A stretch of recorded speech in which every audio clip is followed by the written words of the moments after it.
I got your Tennis Fitness Made Easy tip.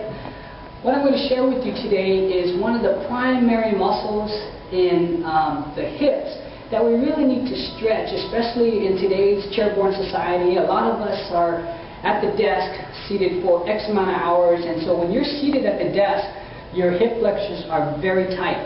So when you go to stand up, you have a very tight hip flexor, and it's overactive, and what that does, it actually shuts down the glute. So the glute is the primary mover in triple hip extension. So when we go to walk, that glute needs to be firing properly, because if it's not firing properly, then the hamstring, which is the next muscle, takes over the function of the glute, which is not supposed to. So today I'm going to share with you how to properly stretch the hip flexor to increase that communication so that glute can really fire. And so again, out on the courts, we're doing a lot of running, a lot of pivoting, a lot of turning, so the glutes and hips have to be very strong and very healthy. So we're going to start with the hip flexor stretch. And in the hip flexor stretch, go ahead and place like a towel down here, because you're going to do a kneeling hip flexor stretch. And so what you're going to do, you're going to take your right hand, place it on your right glute. As you place it on your right glute, that gives you kind of like a mind-muscle connection, because what you're going to do here is you're going to fire your glutes. So in other words, you're going to contract that right glute here, and as you contract it, you're going to move into that hip flexor stretch. So we're going to stretch this muscle right here. This is called the hip flexor. A lot of people you see, they'll just kind of go into the stretch without having to really contract that glute. So what happens is that hip flexor is not being stretched properly. So just real quick, if I were to make a bicep contract, my opposing muscle group right here, the tricep, is very relaxed. So that's the same concept here with the glute, contracting the glute, then we're going to go into the hip flexor stretch. So here, as I'm nice and tall, I contract my glute, and then I just go into that hip flexor stretch. I feel good hip flexor stretch here. I just hold it for about 10 seconds, and then I come out of that stretch. Then you're going to repeat again, reset, nice and tall, contract that right glute, and then you're going to go into that stretch, and that'll properly stretch that hip flexor. As soon as we get the hip flexor stretched, then we're going to go and lie down on our back here, and we are going to stretch our hamstrings, because a lot of us, because of our glutes are tight, our hamstrings take over the function of the glute. Again, it becomes very overactive. It's not supposed to, so our hamstrings are relatively tight. So here, doing a hamstring stretch, you're going to take your upper leg here, place it perpendicular to the floor. Take your hands, place it behind your hamstrings, and I do what we call a 3-leg pump to really get that good stretch of the hamstring. So it looks like this. I'm going to go 1, 2, and 3. So we're just going to hold this stretch for about 6 to 10 seconds. Here you can see I'm stretching my hamstring, and then I'm going to come down with that upper leg. Now I'm going to repeat again. 1, 2, and 3.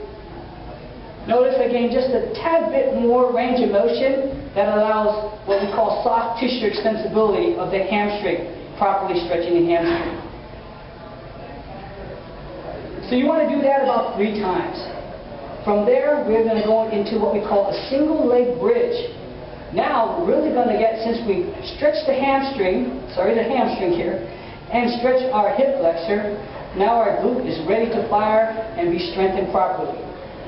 So here we're going to take this leg, tuck it back, keep this leg down, arms out to our side, and notice I lift my toe on my right foot, allowing me to really use my heel to drive down through the floor to come up with the hip.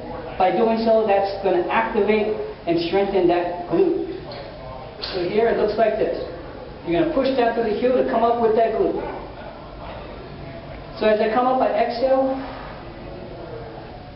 just up and down.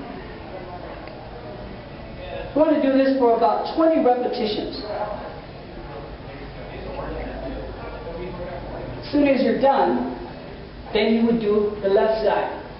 Again, real quick, we start with that left knee down because we're stretching that left hip flexor.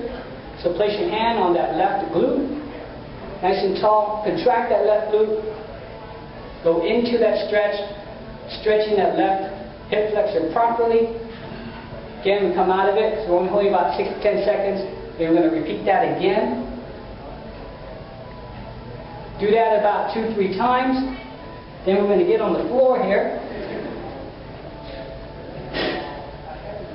Then we're going to do that 3-leg hamstring pump stretch for 1, 2, 3. We're going to hold, feeling a good stretch of the hamstring. Again, holding for 6 to 10 seconds.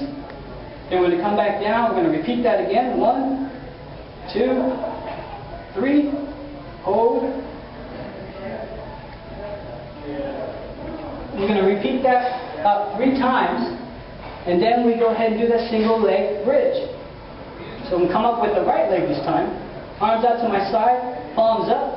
And I'm going to be pushing down through my left heel to come up and down with the hip, firing that left glute. Exhale as I come up. Nice and controlled with the movement. Strengthening my left glute here. Again, performing about 20 repetitions. As soon as we're done there, we're going to come on up. Then what we're going to do is a lateral lunge. Because again, in tennis, a lot of our movement in tennis, we move laterally, especially when we're playing singles, right? We're on the baseline, we're hitting our strokes, engaging in a rally. So a lot of the movement is side to side, lateral movement. So what we want to do here is strengthen that lateral movement by doing lateral lunges. So here we're going to just go into a lateral lunge. Notice as I move to my left, right here, notice my left knee is aligned with my left foot. My right leg, my opposite side, I'm having a good stretch of my right inner thigh. This is a very unique stretch, actually exercise rather. Here, actually, I'm strengthening my left leg. My right leg, I'm actually stretching my inner thigh. So I come back to my neutral position, then I'm going to move to my right. Again, watch this knee. Want to make sure the knee is tracking the foot. You do not want to do that. A lot of people will go into the lateral lunge, they'll do this. Okay? You want to make sure that knee's tracking the foot. So you're going to go side to side. Doing lateral lunges, really strengthening the side of the hips, which is great for tennis. So we do about 20 repetitions. That'll be 10 per side. As soon as you're done with that, then we're going to add a little power movement. Power movement is kind of what we call ice skaters, where we kind of jump side to side. So here, as I'm in the neutral position, I'm going to hop to my left. As I hop to my left, what we call this is called deceleration. So I decelerate, I control that movement, then I hop to my right. Same thing. Hop, hop. So you can kind of go side to side. So if you notice, it mimics that movement of an ice skater, just side to side. That's really good for like return a serve. So if you're on the court, as you're receiving a serve, it allows you to really react and really hop and go into that return a serve. So, real quick, just to review, we got that hip flexor stretch. We really want to stretch that hip flexor. Then we're going to go down into leg pump, hamstring stretch, stretch the hamstring. Then we're going to go into that single leg bridge, so we can strengthen that right glute. You do the same thing for the left side. Come on up. We go lateral lunge, side to side for 20 reps. And then you can add that ice skate, a little bit of power movement, side to side. You can do that for about 20 reps. Try that and you'll notice the difference out on the court. This is Valpo G with your Tennis Fitness Made Easy Tip.